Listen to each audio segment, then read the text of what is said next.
তাছাড়া তোমার এখন অনেক লোকজন হয়েছে, আত্মীয় স্বজন হয়েছে, তোমার শ্বশুর বাড়ির লোকজন হয়েছে, আবার এখানে নতুন মাও পেয়ে গেছো, আরো সব অন্যান্য লোকজন তো রয়েছে না।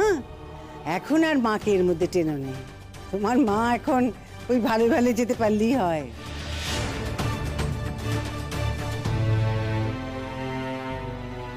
এই যে চলে এসেছে এখানে কুটনি কুটনি করতে। আর শোনো, বউটা না এখন কাঁদছে, ওর মনটা খুবই খারাপ, কষ্ট পেয়েছে। তুমি এটা একটু বুঝো, তোমার মাথায় তো একটু বুদ্ধি নেই। এখানে একটা ভালো কথা হচ্ছে, তা না ভালো কথার ব্যাখ্যা করে উত্তর দিতে শুরু করে দিয়েছে।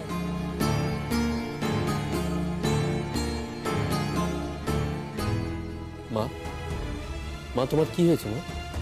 কিছু হয়নি তো বাবা, আমার কিচ্ছুটি হয়নি। তবে হ্যাঁ হয়েছে, তোমার ভাইয়ের হয়েছে। সে খুব দুঃখ পেয়েছে বাবা, খুব অপমানিত হয়েছে, রাগ করেছে সে। বলছিলাম কি, তুমি সময় পেলে একটু ভাইয়ের কাছে ঘুরে এসো। আর কিছু নয়, তোমরা দু ভাই একসাথে বড় হয়েছে তো, একজনের দুঃখে আরেকজনকে তো পাশে দাঁড়াতে হবে বলো। কেন মা, আমার ভাইকে কে অপমান করেছে? না না না না, সেই সমস্ত কথা আমি আর মুখ ফুটে বলতে চাই না বাবা।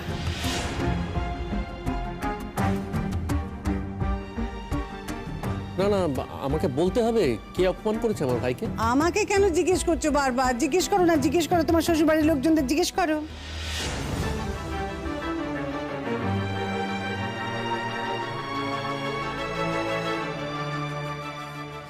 আপনারা আমার ভাইকে ইনসাল্ট করেছেন? বললাম তো, যাও না, যাও একবার ভাইয়ের সঙ্গে গিয়ে দেখা করে এসো। ভাই রাগ করে ঘরে চলে গেছে তোমার। আর প্রতীক্ষা মাও তো সেখানে ছিল না, তার সামনেই তো সব ঘটলো। সেও অপমানিত হয়েছে। কিছু না, কিচ্ছুটি না, সামান্য ঘড়ি সে চেয়েছে তার বৌদির বাপের বাড়ির কাছে শখ করে।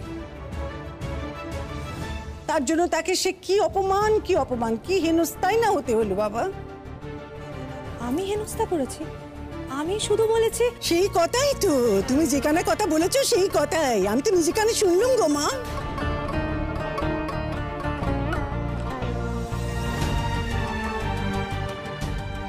হ্যাঁ, আর একটা কথা দিদি, দেখুন আমি না ওই অনেক কষ্ট করে এই সংসারটাকে টেনে তুলেছি, আমার ছেলেদেরকে বড় করেছি। তো কথা কেন হলো, প্রথম থেকে যদি কেউ আমার ছেলেকে আমাদের থেকে পর করে দিতে চায়, আমি কিন্তু সেটা মানব না।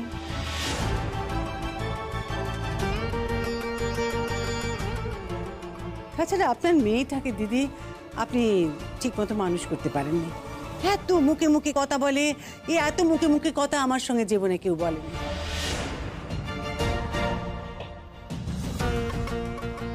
আরো তো কত সব কীর্তি করেছে। আমার মেয়ে মুখে মুখে কথা বলেছে? তা আমি কি আপনাকে মিথ্যে কথা বললুম? জিজ্ঞেস করুন না, জিজ্ঞেস করুন সবাইকে।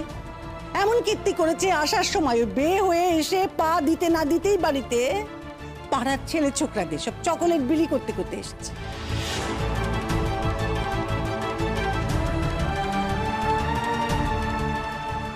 কি ব্যাপার কি শিমুল, এগুলো কি শুনছি তোর নাম?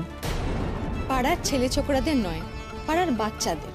ওর ব্যাগে চকলেট ছিল, বাচ্চাগুলো ওকে ঘিরে ধরে বায়না করেছে, একটু চকলেট দিয়েছে কটা, তাতে কি এমন অসুবিধা হয়েছে? আর ও তো জানতো না কি শ্বশুরালে আসার আগে চকলেট দেওয়া মানা আছে। যদি জানতো হয়তো দিত। শোনো বৌমারা, তোমরা আমাদের বাড়িতে সবসময় আসা যাওয়া করো ঠিকই, কিন্তু কথা কেন হচ্ছে তোমরা কিন্তু এ বাড়ির কেউ নও। তাই আমার বাড়ির নিয়ম কানুনের মধ্যে তোমরা কথা বলতে এসো না। আমার বাড়ির নিয়ম মানে আমার বাড়ির নিয়ম। এই চলো, আমাদের যেতে হবে তো এবার। হ্যাঁ হ্যাঁ, রুকো না, যাবো। এই দাঁড়াও, এত তাড়াহুড়োর কিচ্ছু নেই। আমরা কি শুধু নেমন্তন্ন খেতে এসেছি নাকি এখানে, যে খাবো দাবো খেয়ে বাড়ি চলে যাব? তোমাদের যদি অসুবিধা থাকে খাও, খেয়ে বাড়ি চলে যাও। থাক না দিদি, এসব কথা বলে এখন কি লাভ বলো তো? ওর বাপের বাড়ির লোকজন এসছে, আমরা নেমন্তন্ন করেছি বলেই তো এসেছে। কোথায় ওদের এখন একটু যত্ন আত্তি করতে হবে, খাওয়া দাওয়ার দিকটা দেখতে হবে, পরে বলো এসব কথা। বলি সংসারটা তো আমার, আমার সংসারটা তো আমাকেই দেখতে হবে। ওই কথায় বলে না, প্রত্যম রাত্রে বেড়াল মারতে হয়, তাই আমি ওর মাকে বলে দিলাম। এবার যদি ওর মা শাসন করে তো ভালো, আর যদি শাসন না করে তাহলে আর কি করেছে আমার মেয়ে? কি করে নে বলুন তো দিদি, কি করে নে? সে তো মুখে মুখে যা তর্ক, প্রতিবাদী, খুব প্রতিবাদী আপনার মেয়ে। কিন্তু আমাদের বাড়িতে না দিদি, ও সমস্ত প্রতিবাদ চলে নে না। বলছিলাম যে এক এক বাড়ির ধারা তো এক এক রকমের হয়, তা আমার বাড়ির ধারা এইরকম। তাই বলে দিলুম, যদি মানিয়ে গুছিয়ে আপনার মেয়ে থাকতে পারে তো এই বাড়িতে থাকবে, আর যদি না থাকতে পারে তাহলে থাকবে না। দেখুন, আমার কিন্তু কিছু করার থাকবে না। কেমন?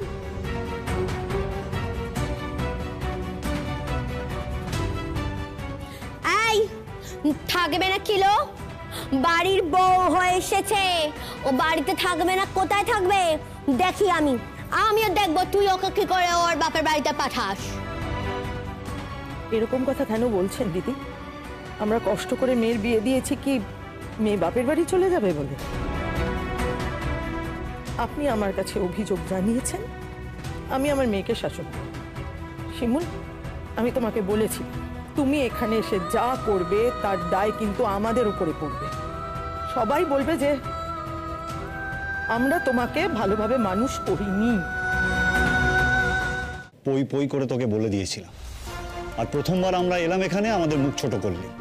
তোর জন্য, তোর এই আচরণের জন্য আমাদের অপমানিত হতে হয়েছে। কেন হবে সেটা?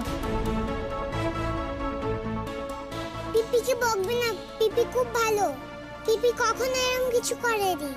এই দিদাটা দুষ্টু। ও কি কথা! এ তো দেখছি আপনার বাড়ির সকলেই তৈরি। ঝলমল, একদম চুপ করে থাকো। হ্যাঁ বর্দা ভাই, দু এক জায়গায় আমি কথা বলেছি, কারণ আমার মনে হয়েছিল এই কথাগুলো যদি আমি না বলতাম তোমাদের সবাইকে অপমান করা হতো।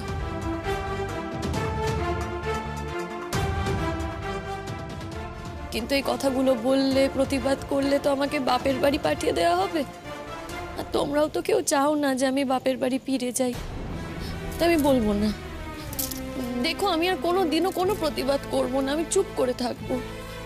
আমার নামে তোমাদের আর কোনোদিনও কোনো কমপ্লেন শুনতে হবে না, আমি কিচ্ছু বলবো না।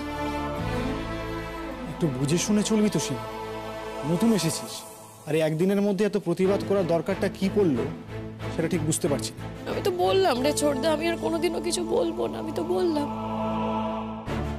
আমার জন্য আর কাউকে কোনোদিনও কোনো কথা শুনতে হবে না।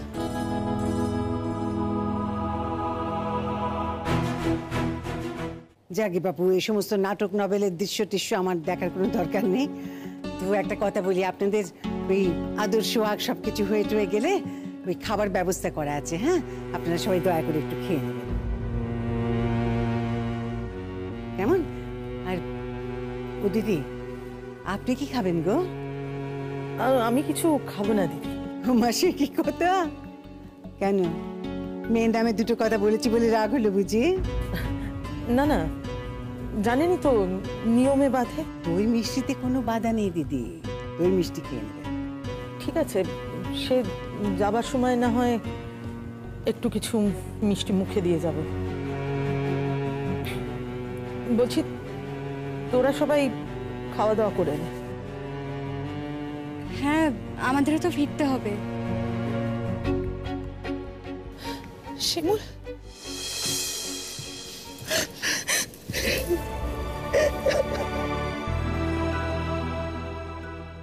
শিমুল,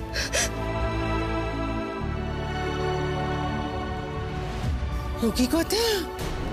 হ্যাঁ, শিরা আসার পর থেকে এমন করে কাঁদছে যেন দেখে মনে হচ্ছে আমাদের বাড়িতে আসার পর থেকে আমরা কত না অত্যাচার করেছি। হ্যাঁ, থাক না দিদি, একটু চুপ করো না। এখন এত কথা কেন বলছো? এত লোকজন আছে, পাড়া প্রতিবেশী আছে, তোমার কথাই তো লোকে শুনছে। বুঝলুম। সবাই মিলে তো এখন থেকেই আমার মুখ বন্ধ করে দেওয়ার চেষ্টা করবি তোরা, তাই না? ঠিক আছে, যাকে আমার কথা বলার স্বভাব, আমি আর এখানে বরং থাকবো না। থাকলেই সত্যি কথাটা বলে ফেলবো, তার চেয়ে বরং আমি এখান থেকে চললাম। মা মা মা মা, আবার মামা কেন করছিস বাবা? মা, তুমি আমার উপর রাগ করো না প্লিজ। তোমাকে আমি বললাম না, যে একবার ভাইয়ের সঙ্গে গিয়ে দেখা করো গে যাও। তোমার ভাই মন খারাপ করে ঘরে চলে গেছে, রাগ করে চলে গেছে সে। তুমি তার কাছে না গেলে সেও খাবে না, প্রতীক্ষাও খাবে না।